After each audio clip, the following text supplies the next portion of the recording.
It is morning here, so there's no news to speak of yet. But there will be.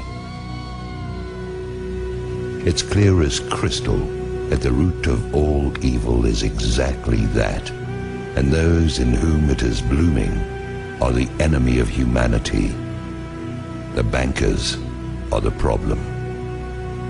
The bankers manufacture recessions and depressions to exert a greater control over social and political structures. The bankers create and finance the wars on both sides of the conflicts. The bankers orchestrate famine, poverty, and want.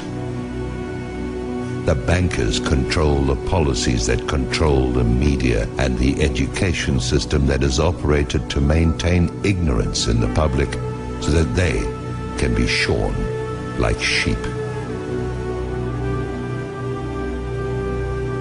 The bankers launder the drug money and keep drugs illegal.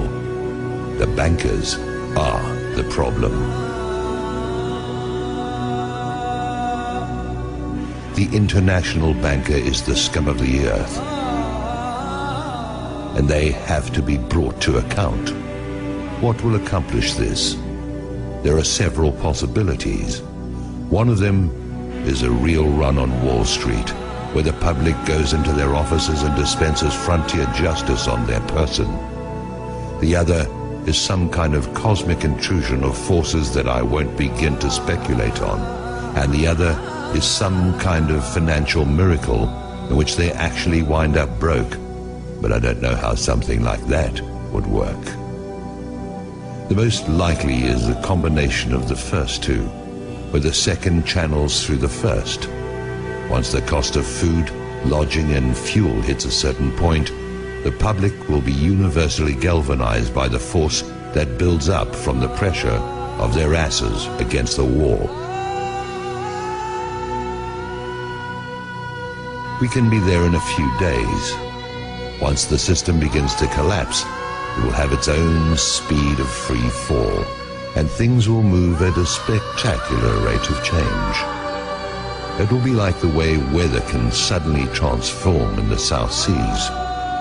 At the point when this begins to occur, the probability of global conflict will accelerate to maximum thrust. This is the primary truth about imperial currency activity. When the money goes south, violent attention goes east. Yes, maybe it will all just limp along on crutches while plastered with band-aids, but that goes contrary to the mathematics.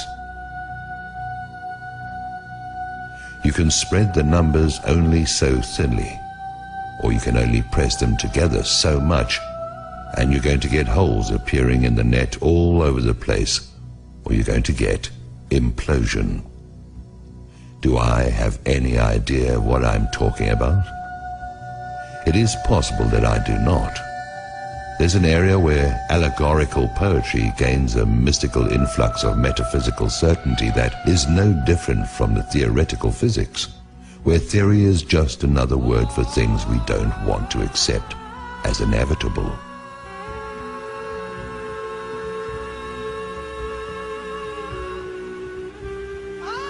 Maybe freedom's just another word for no one left to screw.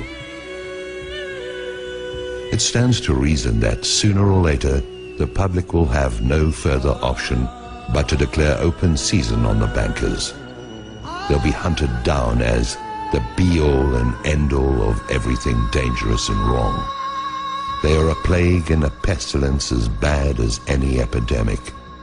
They are the whiskey and yellow fever blankets on the reservations of ordinary life. They are anthrax masquerading as sweet and low.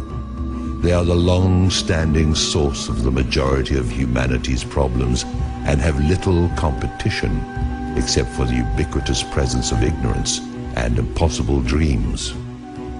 Whoever these bankers are, that is who they are. When the shit hits the fan, as it is going to do at any moment, the guilt of the banksters is going to stand out like zits on a beauty queen.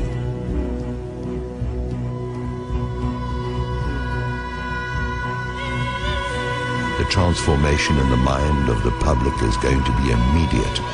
People watch the news, and although it is nothing more than garbage and lies, the players have all been seen there. They've been seen in Congress, and they've been seen wherever the lies created to defend them have been publicized. They are a known quantity.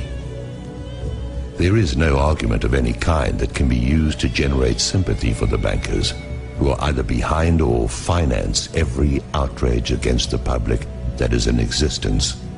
Now, their day is at hand, and they show no signs of having any kind of clue.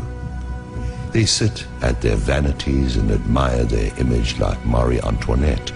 They whoop it up like Louis XVI in Versailles, surrounded by gold leaf wallpaper and sycophants, while they diddle the sons and daughters of a dying empire that they brought to pass. There is mercy to be found here, but none of it can be for the banksters who have acted with none in their intentional efforts to beggar, mutilate, maim and destroy anyone and everyone who is not them. That mercy is for the public who, like Lefty, only did what he had to do. I try to get my heart and head around it. I try to see an out for everyone, but the only out I can see for the banksters is out of our lives, and marched still living through the gates of hell, where they can reunite with the banker-in-chief. I'm not the judge or executioner. I'm an observer who's never had enough money to even think about the banks in the first place. Now the bankers tightly grasp what is going to turn into flaming coals in their hands. Judgment is going to cry out from the earth they walk upon and have plundered at will. That will is now going to be drained away into fear and apprehension. Their fortress walls are going to fall away. Their protectors are going to turn on them. Their holdings are going to dissolve and spill from their fingers like a handful of sand.